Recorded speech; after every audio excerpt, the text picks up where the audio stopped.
আমাদের বাংলাদেশ, ভারত, পাকিস্তান তিন দেশ একসময় এক দেশ ছিল। নাম ছিল ভারত উপমহাদেশ।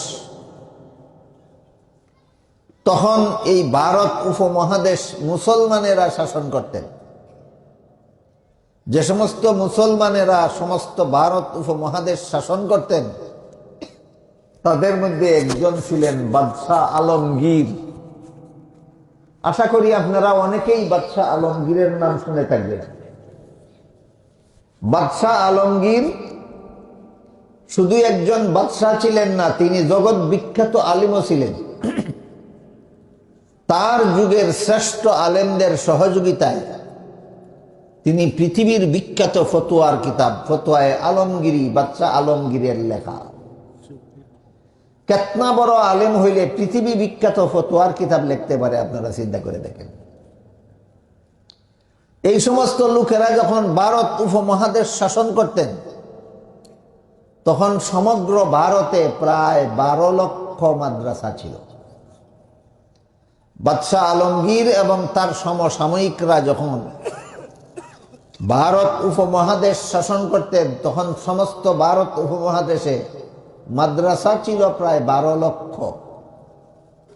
এইসব মাদ্রাসার নামে সম্পত্তি ছিল, মাদ্রাসার নিজস্ব সম্পত্তি ছিল। এই সম্পত্তির আয়ের দ্বারাই মাদ্রাসার সারা বছরের খরচ চলত।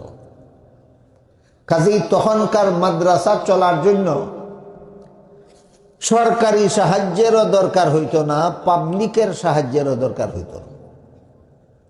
আমাদের বর্তমানে 2 প্রকার মাদ্রাসা চালু আছে।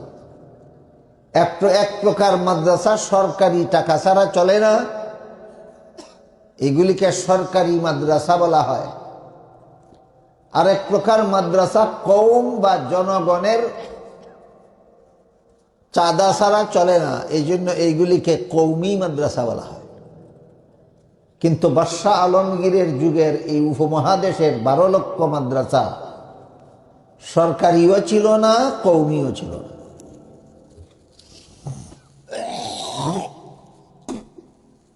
সবগুলি ছিল স্বয়ং সম্পূর্ণ মাদ্রাসা। মাদ্রাসা চলার জন্য সরকারি সাহায্যেরও দরকার হইত না, জনগণের সাহায্যেরও দরকার হইত না। মাদ্রাসার নিজস্ব সম্পদের আয়ের দ্বারাই মাদ্রাসা চলত। বুঝে থাকলে বলুন, সেগুলি কি সরকারি মাদ্রাসা ছিল, না কওমি মাদ্রাসা ছিল, না স্বয়ং সম্পূর্ণ?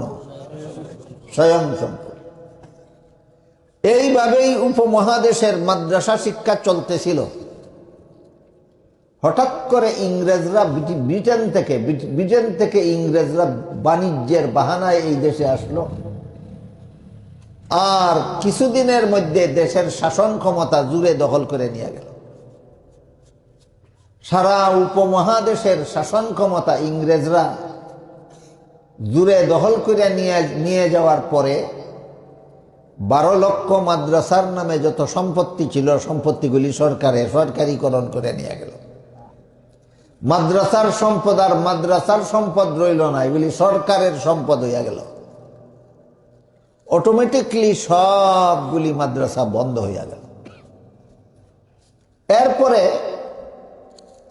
কলিকাতা এলাকায় একজন বিখ্যাত আলেম বুজুর্গ বসবাস করতেন। তার নাম ছিল মুল্লা মাজেদুদ্দিন রহমাতুল্লাহি আলাইহি। কলিকাতা এলাকার মুসলমানেরা মুল্লা মাজেদুদ্দিনের মাধ্যমে ইংরেজ সরকারের কাছে একটা আবেদন করলেন। আবেদনে উল্লেখ করলেন যে তোমরা আমাদের মাদ্রাসাগুলির সম্পদ নিয়ে যাওয়ার কারণে সারা দেশের সব মাদ্রাসা বন্ধ হয়ে গেছে। কাজেই অন্তত ইংরেজ সরকার নিজের খরচে কলিকাতায় একটা মাদ্রাসা প্রতিষ্ঠা করে দাও।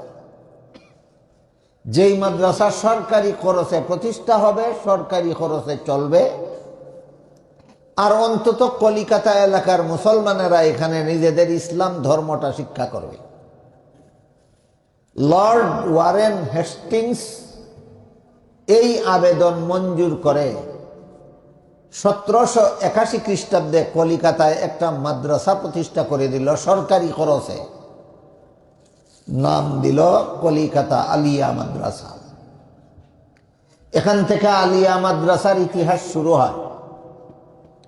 1781 খ্রিস্টাব্দে এই উপমহাদেশে সর্বপ্রথম আলিয়া মাদ্রাসা ইংরেজ সরকার প্রতিষ্ঠা করে, নাম দেয় কলিকাতা আলিয়া মাদ্রাসা। এরপর থেকে কলিকাতা আলিয়া মাদ্রাসার অনুসরণে যত সরকারি মাদ্রাসা উপমহাদেশে প্রতিষ্ঠা হইতেছে সবগুলিকেই আলিয়া মাদ্রাসা বলা হয়, কলিকাতা আলিয়া মাদ্রাসার অনুসরণে প্রতিষ্ঠিত হওয়ার কারণে। এই সময়ে সমগ্র ভারতের সবচেয়ে বড় আলিম ছিলেন শাহ আব্দুল আজিজ মুহাদ্দিসে দেহলভী রহমতুল্লাহ আলাইহি। শাহ আব্দুল আজিজ মুহাদ্দিসে দেহলভী রহমতুল্লাহ আলাইহি ফতোয়া দিলেন, ইংরেজদের হাত থেকে দেশের শাসন ক্ষমতা উদ্ধার করার জন্য সমস্ত মুসলমানদের জন্য ইংরেজের বিরুদ্ধে মুক্তিযুদ্ধ করা ফরজ। মুক্তিযুদ্ধে অংশগ্রহণ না করে বেঁচে থাকা হালাল নয়। মুক্তিযুদ্ধ না করে জানে বাঁচিয়া থাকা হালাল নয় ফতোয়া দেওয়ার কারণে ইতিহাসের পাতায় তার ফতোয়াকে বিপ্লবী ফতোয়া নামে আখ্যায়িত করা হয়েছে। শাহ আব্দুল আজিজের ফতোয়ার কারণে তখনকার উপমহাদেশের সর্বমোট লোক সংখ্যা ছিল 40 কোটি। এর মধ্যে মুসলমান ছিল 10 কোটি, হিন্দু এবং অন্যান্য জাতি ছিল 30 কোটি। শাহ আব্দুল আজিজের ফতোয়ার কারণে 10 কোটি মুসলমান একসাথে মুক্তিযুদ্ধে ঝাঁপাইয়া পড়ে। এরপরে অন্যান্যরাও এই মুক্তিযুদ্ধে ঝাঁপাইয়া পড়ে। হিন্দুরাও এরপরে মুক্তিযুদ্ধে অংশগ্রহণ করে, কিন্তু সর্বপ্রথম মুক্তিযুদ্ধের জন্য ফতোয়া দিয়েছিলেন শাহ আব্দুল আজিজ। আর সমস্ত মুসলমানেরা এই ফতোয়ার কারণে যুদ্ধে ঝাঁপাইয়া পড়ছিল। এই সময় কলিকাতা আলিয়া মাদ্রাসা পড়নেওয়ালা উস্তাদ এবং ছাত্ররাও ইংরেজ সরকারের বিরুদ্ধে যুদ্ধে অংশগ্রহণ করছে। ইংরেজ সরকার যখন দেখল যে সরকারি খরচে প্রতিষ্ঠিত মাদ্রাসা, সরকারি খরচে পরিচালিত মাদ্রাসায় পড়ে আর পড়ায় আর সরকারের বিরুদ্ধে লড়াই করে, এরা হইল নিমক হারাম। ইংরেজদের কাছে এরা নিমক হারাম সাব্যস্ত হইল। কলিকাতা আলিয়া মাদ্রাসা পড়ুয়া আলেমগণ ছাত্রগণ ইংরেজ সরকারের দৃষ্টিতে নিমক হারাম গণ্য হইল। কেন নিমক হারাম?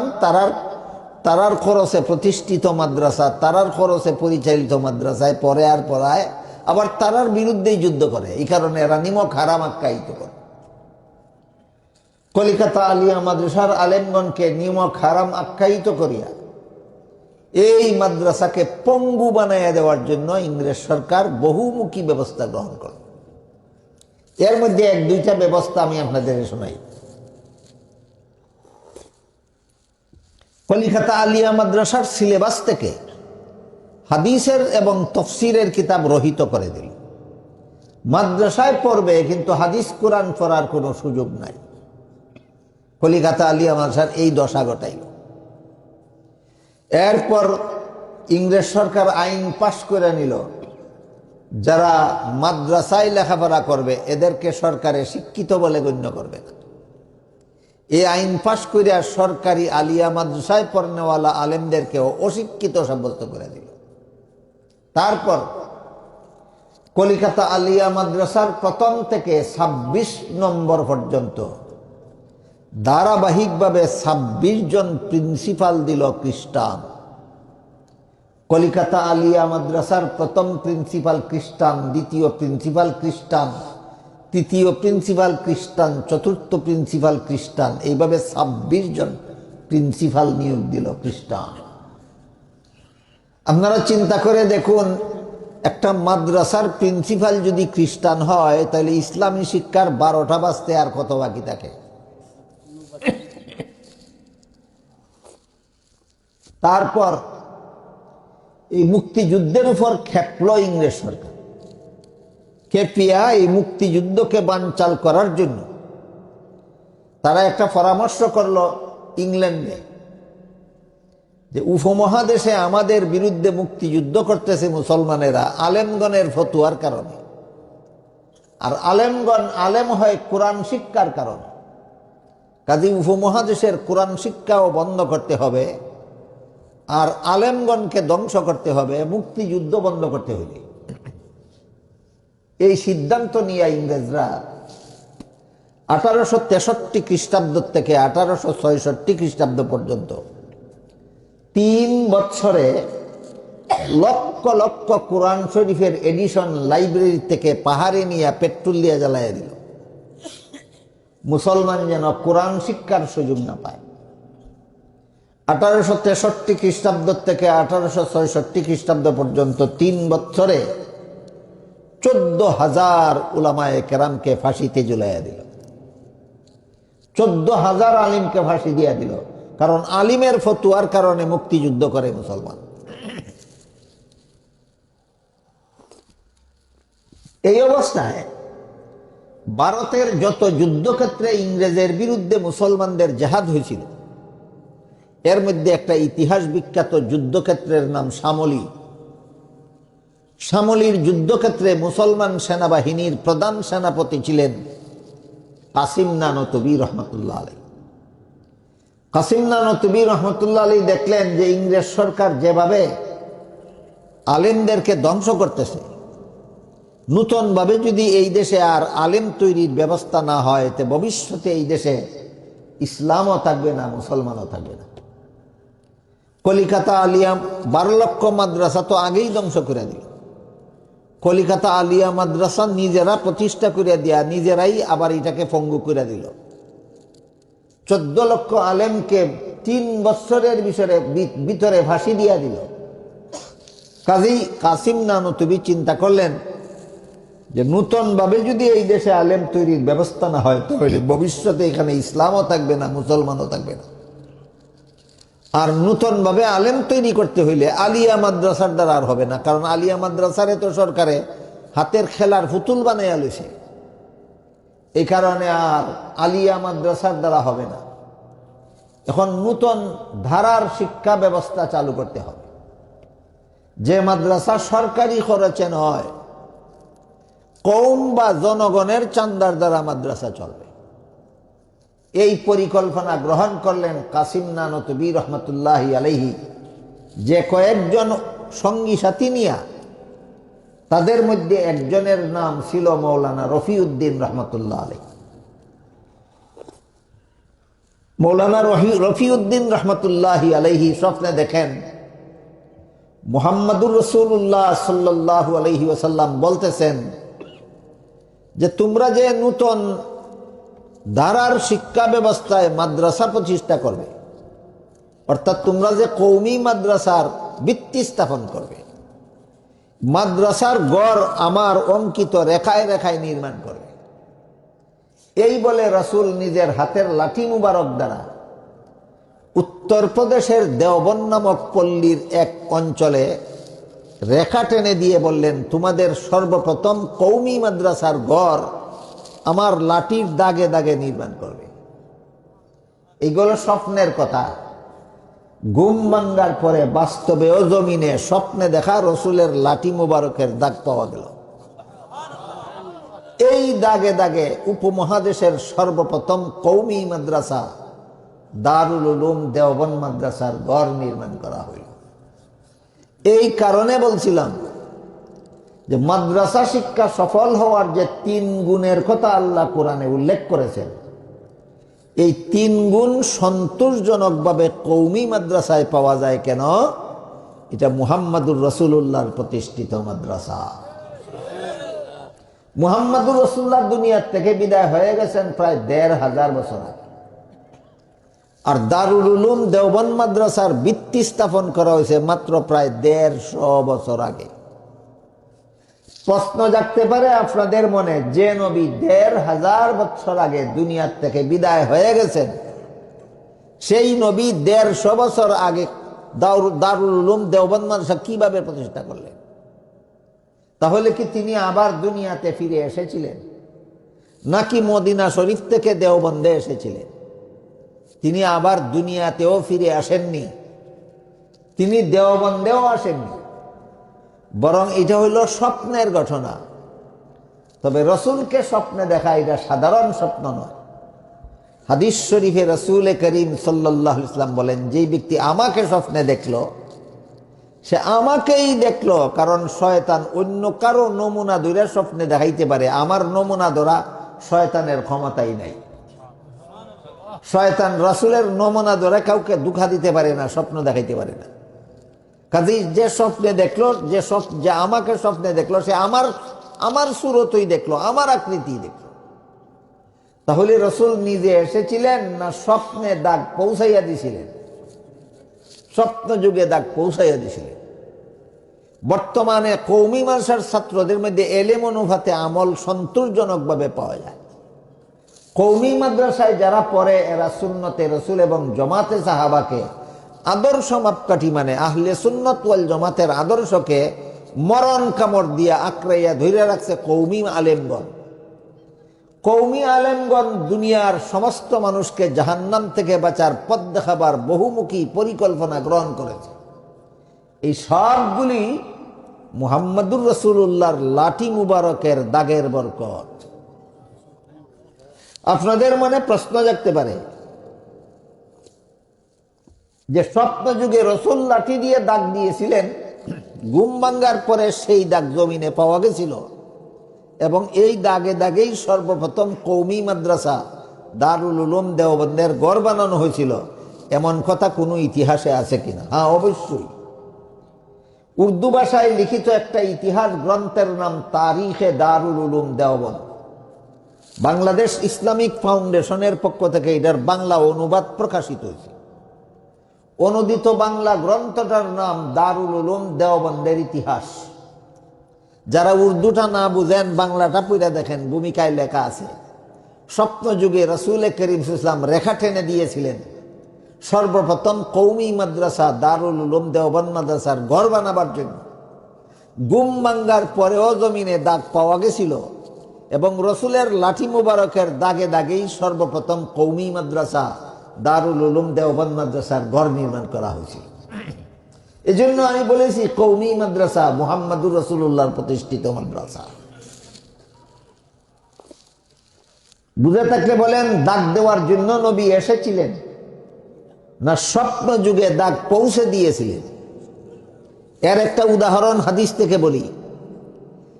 জাবালে আবি কুবাইস নামক পাহাড়ের টিলার উপর দাঁড়িয়ে আল্লাহ রসুল আকাশের চন্দ্রকে আঙ্গুল দ্বারা ইশারা করেছিলেন, দুই টুকরা হয়ে গেছে। এই ঘটনা আজকেই শুনলেন প্রথম, না আরো শুনেছেন? আরো যদি শুনে থাকেন তাহলে বলুন, রাসূল কি চন্দ্রে গিয়া চন্দ্র দুই টুকরা করেছিলেন না জমিনে দাঁড়াইয়া?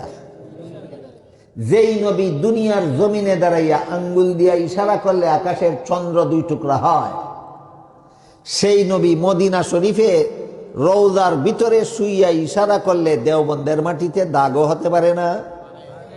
কাজে এটা রসুলের মুজিজা। এটা লৌকিক ঘটনা নয়, এটা অলৌকিক ঘটনাটা। লৌকিক না অলৌকিক? নবীর অলৌকিক ঘটনাকে এই মুজিজা বলা হয়। এই জন্য বলেছি কওমি মাদ্রাসা মুহাম্মদুর রাসূলুল্লাহর প্রতিষ্ঠিত মাদ্রাসা। মুহাম্মদুর রাসূলুল্লাহর লাঠি মুবারকের দাগে দাগে এই সর্বপ্রথম কওমি মাদ্রাসার গড় বানানো হয়েছিল। এই জন্য কওমি মাদ্রাসায় ছাত্ররা এলিম অনুপাতে আমল করে রসুলের লাঠির দাগের বরকতে কওমি আলেমগণ সুন্নতে রসুল এবং জমাতে সাহাবার আদর্শের ভিত্তিতে আহলে সুন্নত ওয়াল জমাতের আদর্শে অটল। রসুলের লাঠি মুবারকের দাগের বরকতে কওমি শিক্ষিত আলেমগণ দুনিয়াবাসী মানুষকে জাহান্নাম থেকে বাঁচার পথ দেখায় রসুলের লাঠি মুবারকের দাগের বরকতে।